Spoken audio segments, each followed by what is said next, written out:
Y estamos de regreso aquí en Cuesta Arriba, Salud Financiera. Gracias por continuar con nosotros como todos los días en punto de las 12 del mediodía. Y seguimos platicando con el presidente de la Cámara Nacional de Comercio, Servicios y Turismo de la Ciudad de México, como es el nombre inicial de esta Cámara, no por su importancia. Así es. Es una Cámara que ya nos lo mencionabas por el número de agremiados, por lo que representa en la economía, es importante. Y precisamente, además, yo reconozco mucho por parte de la Cámara que representas estos estudios, los análisis, son de veras modelos econométricos que presentan. Y precisamente antes de ir a corte mencionaba esto sobre la barbimanía, ¿no? Lo que dejó la derrama económica, lo que impactó en el comercio organizado de la Ciudad de México. Platícanos, por favor. Sensacional. Mira, primero quisiera tocar el tema de la gran creatividad y del poder de la mercadotecnia. Estamos hablando de Barbie, que conocemos pues todos, de los años 60, en donde se convirtió en el modelo de muñeca de la belleza, ¿no? Así es. Y esto impactó, sin duda alguna, en su momento. Pero el que tú regreses con una vigencia inclusive superior, diría yo, en cuanto a consumo, en una época en donde una gran cantidad de niñas de esta generación, pues sí la conocen, pero no tenían esta ascendencia de este producto mercadológico. Y entonces, bueno, ahora se ha convertido en un fenómeno del tamaño de lo que te voy a decir. Mira, solamente en 3 días te voy a hablar de eso porque es lo que nos impactó, el tiempo tan corto, del 20 al 23 de julio, se recaudaron a nivel nacional 384 millones de pesos de derrama económica. 5.300.000 mexicanos asistieron a ver esta película. Y en la Ciudad de México, particularmente en la Ciudad de México, tuvo una derrama económica de 51 millones de pesos que no estaban considerados en este mes y que ya sumaron a la economía de la ciudad y que sumaron al consumo. Y si me permites, te voy a decir cómo estuvo repartido esta cantidad. En cines, en entradas, 50.936.000 pesos. Cafetería, 113 millones de pesos. La gente va al cine, se va a la cafetería. Ropa y accesorios, todos aquellos que se vincularon con la imagen, 74 millones de pesos. Alimentos y bebidas preparadas, que además ya era la bebida rosa, ya era, todo tenía Barbie, ya era el vaso con la imagen de Barbie, 62.117.000 pesos. Jugueterías, 59 millones de pesos. Calzado, 52 millones. Pan. La concha Barbie, bueno, es la creatividad de lo que hablábamos hace ratito, de los empresarios, de buscar el momento, la oportunidad para subirse a ella y entonces con esa creatividad impulsar sus negocios. Panaderías, 20 millones, dulces y materias primas, 12 millones, para un total de derrama en ese concepto de 440 millones de pesos que benefició a nuestro país y a nuestra ciudad, sin duda alguna. Entonces, bueno, este tema es de llamar la atención porque nos permite visualizar 2 cosas que son fundamentales. Primero, como lo he mencionado, el valor y el poder de la mercadotecnia, y 2, la capacidad de los empresarios de subirse una corriente que les permite también a ellos recaudar y aumentar sus ventas. Y de acuerdo con esto, porque además no se tenía estimado, estaba fuera de los pronósticos, de cualquier pronóstico, ¿cómo piensan entonces que va a cerrar este 2023? Creemos, de verdad, mi querido Carlos, que vamos a superar los niveles que se alcanzaron en el 2019. Creemos que va este año a superar totalmente las expectativas que tenían planteadas muchos organismos empresariales en este año y que sin duda alguna, antes de que acabe el año, estaremos ya superando esto. Y esto, reitero, es una gran noticia para toda la sociedad, porque cuando hablamos del comercio no es que se beneficie el comercio en lo particular, es que se beneficia la sociedad, ¿no? En toda la cadena de valor. Pero particularmente en el tema de la sociedad, lo que pasa es que se generan mayores empleos, se generan más oportunidades, se genera mejor infraestructura, todo tiene algo positivo. Pero además, cuando esto lo combinas con un tema electoral, entonces tiene beneficios todavía potencializados, porque lo que hacen los gobiernos es tratar de impulsar todavía más para tener un mayor atractivo y que la gente se incline por uno u otro partido. Claro. Ahora, y precisamente en estos temas un tanto delicados, por ejemplo, yo me acuerdo que hace algunos meses cerró una tienda que vendía petacas muy famosa en la capital, en el centro, en el primer cuadro, porque se denunciaron extorsión. Sí. ¿Qué están viviendo los negocios formales cobro de piso, extorsiones, secuestros. Y lo digo porque tú hace algunos días te reuniste con el secretario de la Defensa Nacional y hablaron sobre temas de seguridad. Sin duda. ¿Qué es lo que están viviendo en temas de inseguridad? Porque además no se puede negar que hay. ¿Qué es lo que están viviendo como comerciantes y a qué acuerdos llegaron o qué platicaste con el secretario de la Defensa sobre ello? Claro, primero debo agradecer al secretario porque es la primera vez en este sexenio que un organismo empresarial se reúne con ellos. Y hablamos de distintos temas que tienen que ver con la seguridad, pero también con el tema humanitario. La Cámara está a punto de celebrar un convenio en varios rubros. Uno, que tenga que ver con la aportación del sector empresarial para apoyar en tema de desastres, que creo que es una obligación de la sociedad y nosotros somos socialmente responsables y vamos a contribuir con ellos, pero no solamente para la sociedad, para ellos mismos, porque ellos mismos se encuentran en condiciones muchas veces extremas para desempeñar su actividad y tenemos que dotarlos también del equipamiento adecuado y la Cámara y todos los empresarios que formamos parte de ella lo vamos a hacer y lo vamos a hacer con gusto. Por otro lado, el tema de las aduanas también es un tema delicado porque hoy las aduanas están en manos de la administración del Ejército Mexicano. Tienen capacidad sin duda alguna, pero la Cámara quiere contribuir para que esto pueda agilizarse. Se está revisando y me parece totalmente correcto el tema del fentanilo, entonces se hace una fila gigantesca que tiene un costo para poder desaduanar todos los productos que vienen de otros países. Entonces, lo que quiere contribuir la Cámara es que puedan tener la información desde origen de quién compró, cuál es la factura y que sea algo legal para que entonces no tenga que ser todos los contenedores los que se revisen porque se garantizará que su contenido es el adecuado. Y finalmente, en el tema de la seguridad, sin duda alguna, mira, voy a tocar un tema muy polémico, Carlos, si me lo permites, pero es el tema de la Guardia Nacional. Este tema ha sido polémico porque dicen se está militarizando. Voy a ponerte algunos ejemplos. Chile tiene su Guardia Nacional y el ejército es. Francia lo tiene también y también pertenece al ejército. España, la Guardia Civil no es civil, pertenece al ejército. Y así te puedo mencionar algunos otros en donde creemos nosotros que la preparación, la formación sí debe estar en manos del ejército. No sé si la administración, pero sin duda alguna la formación tiene que estar ahí, porque ellos son los especialistas, los capacitados y también tienen la capacidad de administrar. Y también el soldado, que es finalmente, muchos de los soldados se pasaron a la Guardia Nacional, se siente respaldado por las prestaciones que esto representa. Pero además se van a profesionalizar. Nos comentaban que para que pueda salir a la Guardia Nacional no se trata de unos días o de un año, no. Son soldados que ya tienen una preparación de 16 años. Esto garantiza su operación. Pero bueno, lo que nos interesa a nosotros como ciudadanía es que estemos seguros. Y la Cámara hace un estudio trimestral de las condiciones, y esto lo compartimos con el secretario de Seguridad Ciudadana, Omar García Harfuch, y verdaderamente sí ha incidido porque ha escuchado y ha sido sensible a la información, pero sí, a ver, sí ha bajado la inseguridad en esta ciudad, lo que incrementa la apertura de negocios e inversión inclusive extranjera.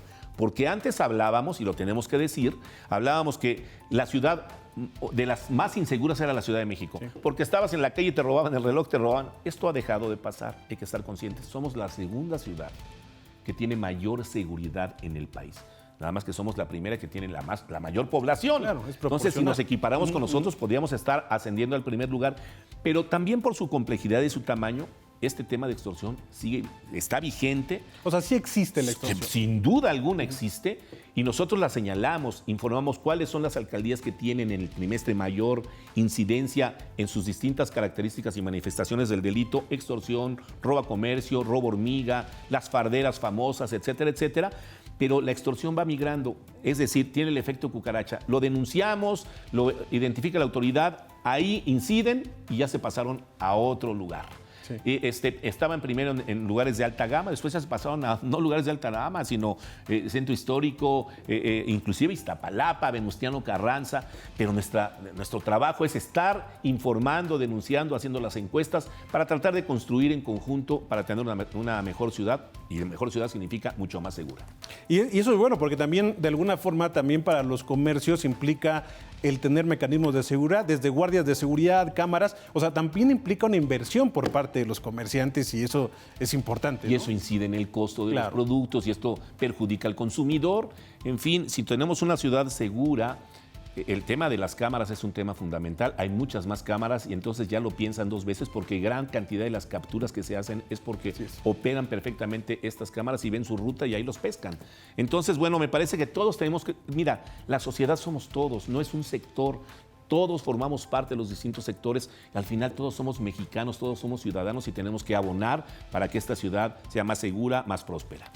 ¿Cómo ves tú el tema de... Además no se puede separar el ambiente político con el ambiente económico?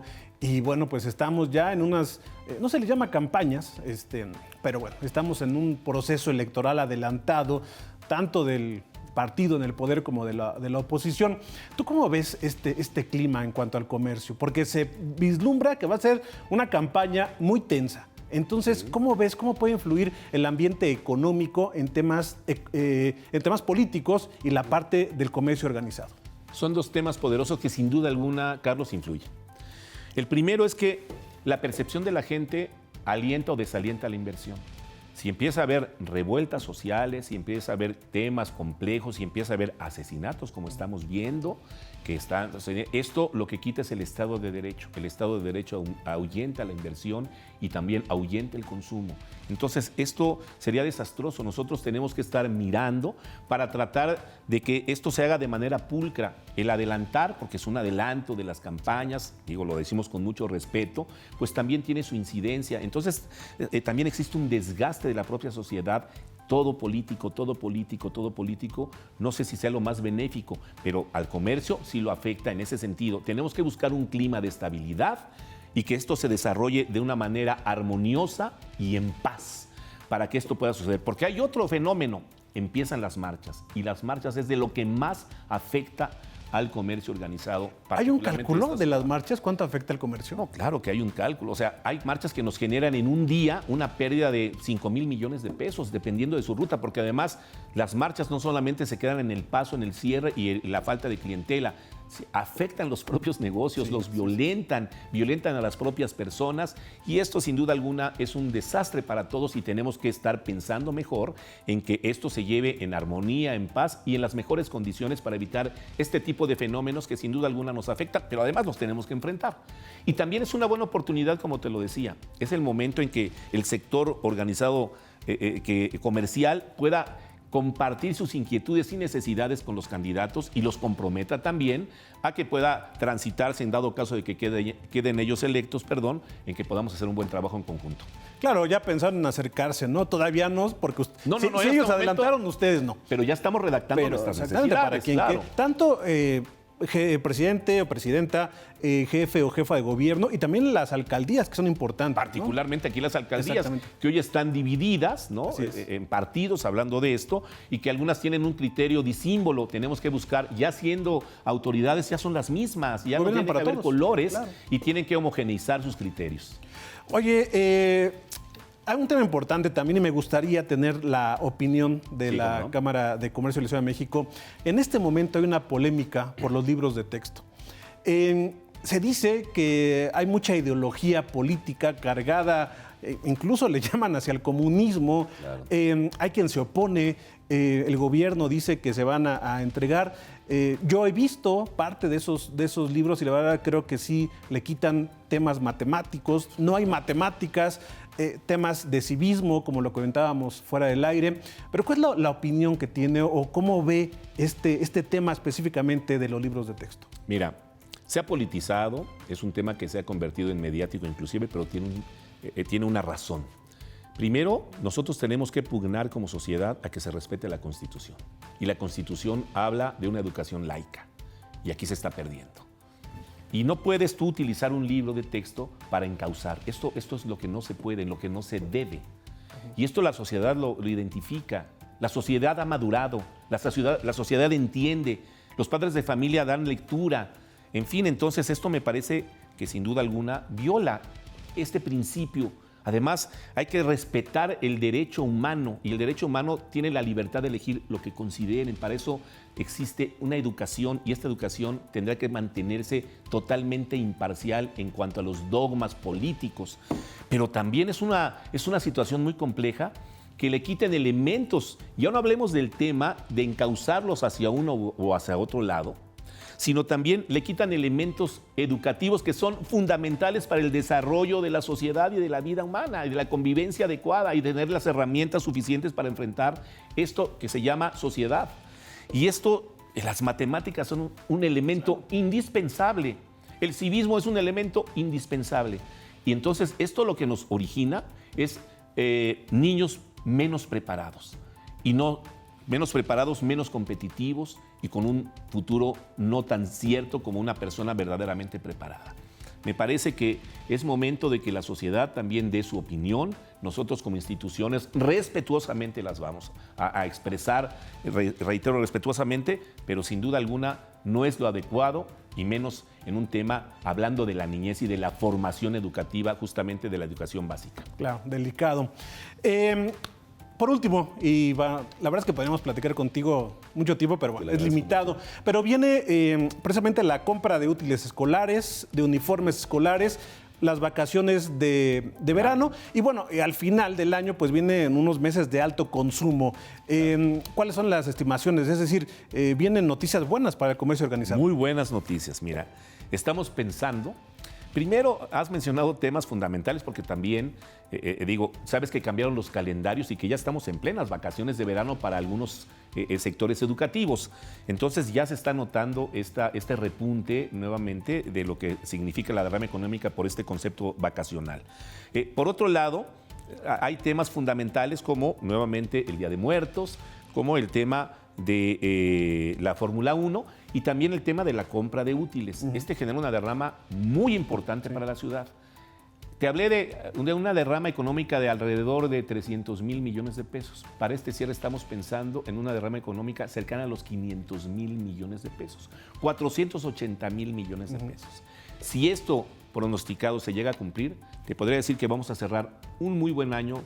Y un muy buen año por una razón, porque venimos de una circunstancia complicada, porque venimos de una crisis, textualmente una crisis que afectó a muchas familias y hoy el hablar no de que se mantiene la crisis, no de que, aunque el crecimiento no sea rimbombante, pero sí es un crecimiento que nos permite hablar de una recuperación y eso es la mejor noticia para la sociedad y para el comercio, sin duda alguna, pero reitero, para toda la sociedad, porque estamos hablando de que ya hay una franca recuperación económica, lo que tiene un beneficio y vamos a estar por encima en el cierre de lo registrado en el 2019, tema prepandemia, y esas son grandes noticias, mi querido Carlos, que estaremos trabajando en realidad todos los mexicanos para que esto se pueda cumplir.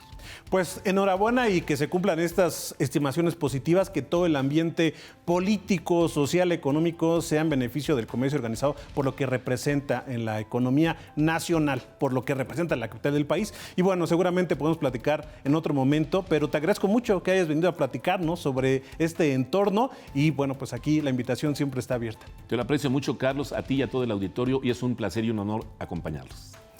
Estuvo con nosotros Jesús Rodríguez Cárdenas, presidente de la Cámara Nacional de Comercio, Servicios y Turismo de la Ciudad de México. Vamos a un corte, regresamos con más aquí en Cuesta Arriba. Salud Financiera.